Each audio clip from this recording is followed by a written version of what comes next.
Yes, what's up, ladies and gentlemen? This is What's Known Jones coming right back at you from wrestling-related topic video. You know, I want to talk about a name that is not really that mentioned in pro wrestling today. Hell, sometimes even in MMA. They recently kind of mentioned it because he had a fight a couple of weeks ago against Kimbo Slice. I'm talking about Ken Shamrock, the world's most dangerous man is the nickname that they call him in both the WWE and in the UFC. Ken Shamrock, you know, he had a pretty decent career in the WWE. He's a legend in MMA, so he probably had a better career over there. But, you know, in the WWE, Ken Shamrock came to the WWE about 1997. He debuted as a guest referee in a very classic match between Stone Cold Steve Austin and Ken Shamrock. And I'm also going to be talking about some of the things that he did in MMA too. So I'm going to talk about the things that he did in WWE and in MMA, in the UFC.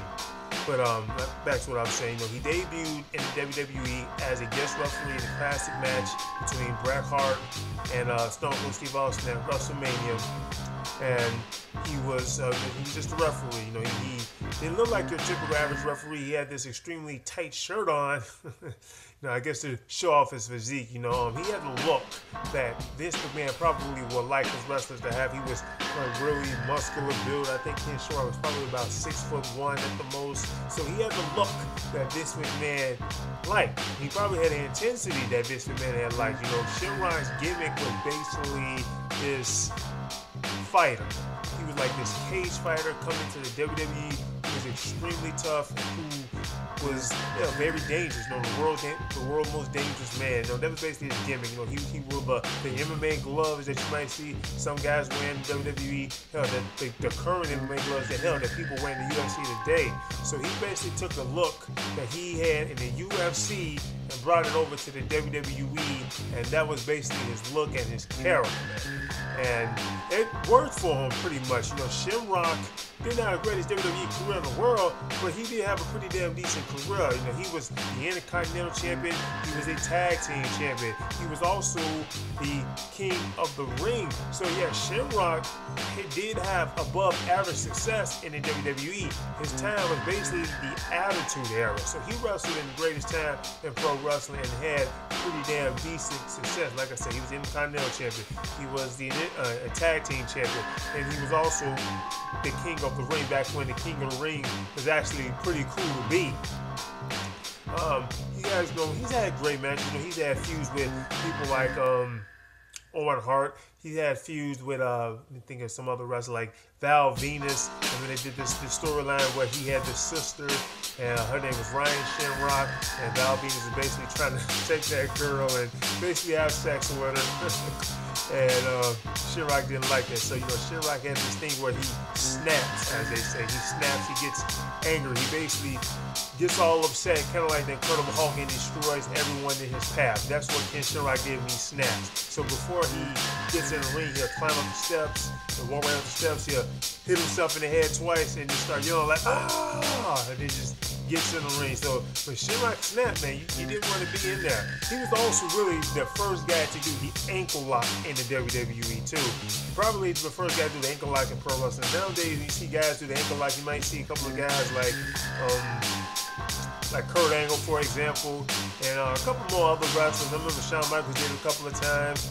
And whenever I see that hold, I think of Ken Shamrock, because Ken Shamrock was the guy who really brought that ankle lock really to pro wrestling. You know, maybe someone else did it before him, but no, Ken Shamrock did actual ankle locks and actual fighting. That's what Ken Shamrock did. So he took an actual move that he used in actual fighting back when he was fighting in the UFC and put it in pro wrestling. Exactly. More MMA stuff than he put in pro wrestling. Now, let's talk about some of his MMA career. As far as his MMA career goes, like I said, Shamrock is a legend. He is one of the originator, one of the UFC original fighters. Back when the UFC was known as a fighting platform with basically no rules. There was absolutely no rules, as they say. The only rule they really had was no biting and no eye gouging. But most of the time, it was basically no holds barred fighting, like no time limit. It was a style versus another style. Could be a karate versus like judo or something like that. Boxing versus like a wrestling guy. His style was called shoot fighting. Some people probably have heard of that. Most people probably haven't, but that style, I believe, originated like probably in Japan. Like he did shoot fighting competitions out in Japan. So they brought him to the UFC, and he didn't win at first, actually. He took second place, maybe he took third place. He either took third or second place in the first event that the UFC had, UFC 1. So he didn't win. He actually tapped out to also another UFC legend, Hoist Gracie, who is just a legendary fighter, one of the guys who helped put jiu-jitsu and put the UFC where they are today. So he unfortunately didn't win that. I know he competed the next UFC event, UFC 2, and he didn't win that event too. He won a fight. I think he won either 1 or 2 fights, but then he had dropped out of the competition because of an injury. But he also was the first ever UFC heavyweight champion, if I'm not mistaken. I think it was the first UFC heavyweight champion that company has ever had. So Shamrock had a lot of massive success in the UFC, and he helped get that company where they are today. So Shamrock is, like I said, he was a real actual fighter. His style was shoot fighting. Hell, if you want to know what shoot fighting is, type it in the UFC, type it in on the YouTube, and you can see what shoot fighting actual is. Maybe you'll like it, maybe you won't like it. But shoot fighting, yeah, that was what Shamrock also put in pro wrestling. He did the grappling aspect of shoot fighting, and he was putting it in pro wrestling. So Shamrock, he didn't have what you call the greatest charisma in the world. He wasn't like charismatic like The Rock. He wasn't like Austin or something like that. He wasn't like the Road Dogg, Jesse James on the microphone. He didn't have the greatest mic skills. And I would say he had charisma because, he did have a presence. And on top of that, people wanted to see Ken Shamrock just tear somebody. They wanted to see him, put somebody in an ankle lock and break their ankle. That's what people wanted to see with Ken Shamrock. So I was a Ken Shamrock fan. I remember my uncle was a Ken Shamrock fan. Ken Shamrock's in a couple of wrestling video games. Warzone, WWF Warzone, WWF Attitude Era. What is it? Attitude Era? No, Attitude. It's called WWF Attitude. And I know I didn't play it, but I think the WWE had a little Attitude Era edition where they had a bunch of Attitude Era wrestlers. And if I'm not mistaken, yeah, Ken Shamrock was in it. It makes sense he was there, but I didn't play that game. But it makes sense since he was there for him to be in it. But Ken Shamrock, man, after a while, as far as his MMA career, I remember he was just getting knocked out, man. Like this guy was just losing, unfortunately, just losing and losing and losing and losing. By this time, Ken Shamrock, I think, was probably 40 when I finally saw him fight for the first time. That is, when I saw him fight for the first time, I just got through watching this show called The Ultimate Fighter, which is a reality TV show for the UFC that still goes on currently today. And he was the main event on the grand finale of their first season of that show. And he lost, unfortunately. But around this time, he's like 40. He lost to this guy named Rich Franklin.